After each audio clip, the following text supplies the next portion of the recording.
오늘 하나님의 말씀은 고린도전서 15장 9절부터 10절 말씀입니다.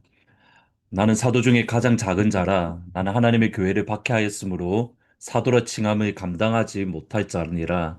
그러나 내가 나된 것은 하나님의 은혜로 된 것이니 내게 주신 그의 은혜가 헛되지 아니하여 내가 모든 사도보다 더 많이 수고하였으나 내가 한 것이 아니요 오직 나와 함께 하신 하나님의 은혜로다. 그러므로 나나 그들이나 이같이 전파함에 너희도 이같이 믿었느니라.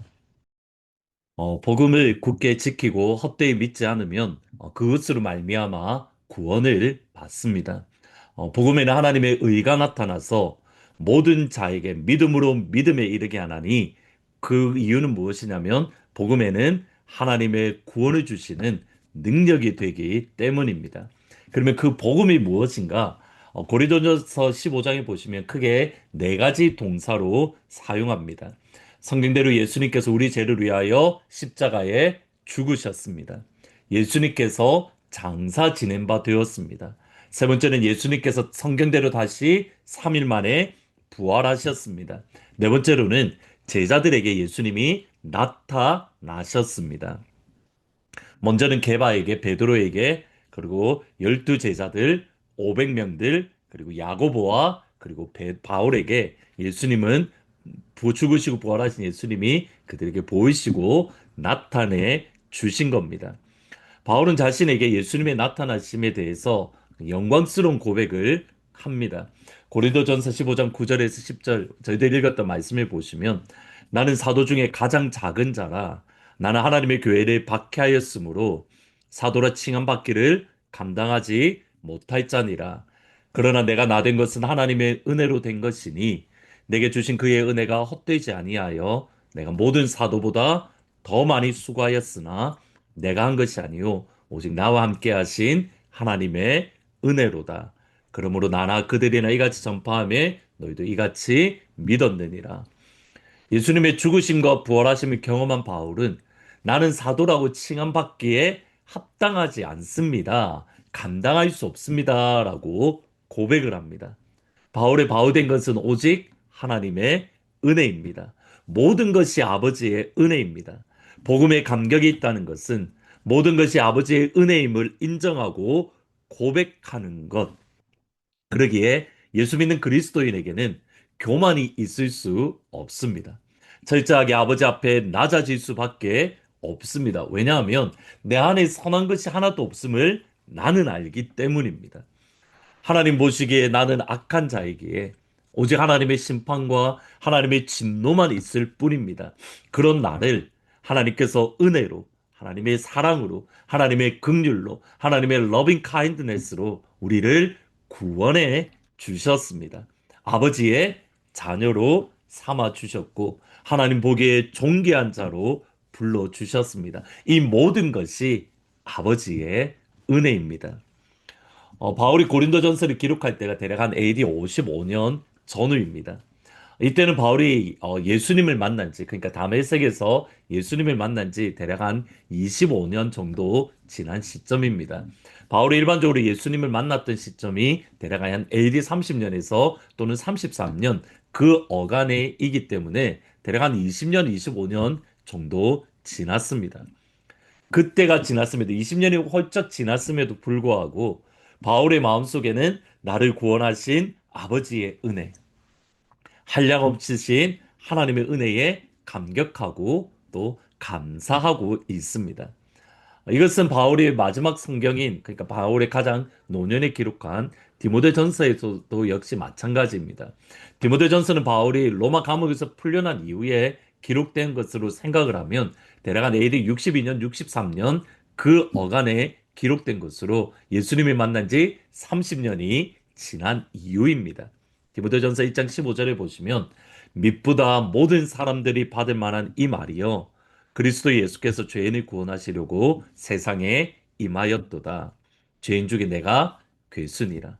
바울은 여전히 하나님 앞에 나는 죄인 중에 괴수입니다라고 말하면서 미쁘다 이 모든 사람들이 받을 만한 말이요. 그리스도 예수께서 죄인을 구원하려고 세상에 임하셨다 하였도다. 여전히 복음에 대한 감격, 하나님을 향한 사랑, 예수님의 은혜에 감사하고 감격하는 모습을 여전히 볼 수 있습니다. 이것은 디모데후서에서도 역시 동일합니다. 바로 이 지점에 우리가 세상의 거짓말, 마귀의 거짓말을 분별할 수 있어야 됩니다. 과학적으로 보면 이렇게 사랑이라는 감정이 시간이 흐르면서 조금씩 이렇게 식어져 간다라고 합니다. 그 이유가 뭘까라고 추적을 해보니 호르몬이 나오는데 그 호르몬이 대략 한 1년에서 3년 정도 나오고 이후에는 호르몬에 대한 우리의 반응이 면역이 생기기 때문에 면역이나 또는 이렇게 그 생기기 때문에 더 이상 그 호르몬에게 우리가 반응하지 않는다라고 합니다. 그러니까 사랑할 때 우리 안에 생기는 감정은 호르몬 때문에 일어나는 일이고 그 유효 기간이 대략 한 1년에서 3년이다. 여러분 이것은 과학적으로는 사실입니다. 그런데 하나님 보시기에 사실은 아닙니다. 이것은 하나님을 향한 하나님과 우리의 관계 속에서 해당될 수 있는 말이 결코 아닙니다. 하나님을 향한 우리의 사랑은 어제와 오늘과 내일이 동일할 수 있습니다. 아니, 오히려 어제보다 오늘이, 오늘보다 내일이 더 깊어지고 더 영광스러워지고 더 큰 주님의 사랑을 느낍니다. 그래서 많은 하나님을 경험한 사람들의 공통된 고백이 뭐냐면 there is more. 더 있습니다. 하나님의 사랑이 더 있습니다. 하나님의 영광이 더 있습니다. 하나님의 축복이 더 있습니다. 하나님의 함께하심이 더 있습니다. 여러분 이것은 모세를 향해서도 동일합니다. 하나님, 내가 주님을 보기를 원합니다. 내가 주님을 보기를 원합니다. 내가 주님을 보기 원합니다. 주님을 향한 사랑은 더 깊어지고 더 넓어질 수 있는 겁니다. 바울이 그렇습니다. 20년이 지나도 30년이 지나도 예수님 앞에 가는 그 순간까지 바울은 예수님을 향한 사랑이 식지 않고 점점점 커져가고 그 사랑이 점점점 풍성해져 갔습니다. 질문이 여기에 있습니다. 그럼 바울은 20년, 30년이 지난 시점에도 어떻게 예수님 안에 꾸준히 거할 수 있었고 주님을 향한 사랑이 식지 않을 수 있었던 겁니까? 생각을 해보면 요한복음 15장 19절부터 예수님이 이미 말씀해 주셨습니다. 아버지께서 나를 사랑하신 것 같이 나도 너희를 사랑하였으니 나의 사랑 안에 거하라. 내가 아버지의 계명을 지켜서 그의 사랑 안에 거하는 것 같이 너희도 내 계명을 지키면 내 사랑 안에 거하리라. 내가 이것을 너희에게 쓰면 내 기쁨이 너희 안에 있어 너희 기쁨을 충만하게 하려 함이라. 예수님을 향한 사랑이 우리에게 여전히 뜨거워지고 더 깊어질 수 있는 방법은 뭐냐면 예수님의 계명을 지키는 겁니다. 예수님이 이 땅에 계시는 동안 아버지의 사랑 안에 거 있는데 방법이 뭐냐면 아버지의 계명을 지켜 아버지의 사랑 안에 거했다. 그러면 우리가 예수님의 사랑 안에 거하는 방법은 뭐냐면 예수님의 계명을 지키는 것. 그래서 10절에 보시면 너희도 내 계명을 지키면 나의 사랑 안에 거하느니라. 예수님에 대한 사랑이 여전히 깊어지고 넓어지고 더 풍성해질 수 있는 주님의 방법은 예수님의 계명을 소중하게 여기고 예수님의 계명을 지키고 예수님의 계명에 귀를 기울이고 그 계명에 순종하는 것입니다. 그러면 더 깊어집니다.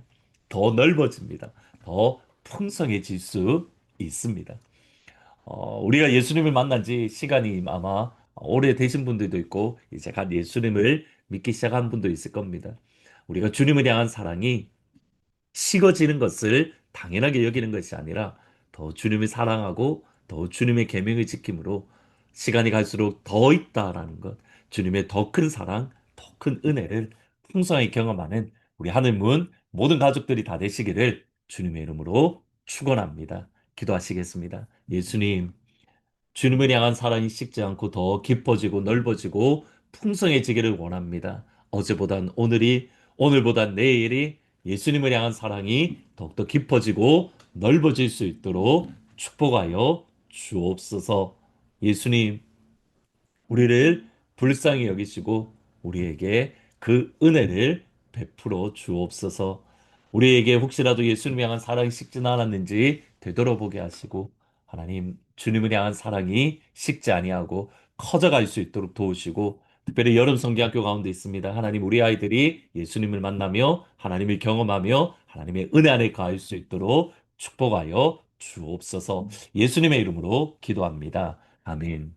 여름 성경학교 둘째 날입니다. 위에서 같이 기도해 주시고 주님의 계명을 지킴으로 더욱더 큰 주님의 사랑 안에 거하는 복된 오늘 하루가 되기를 주의 이름으로 축원합니다.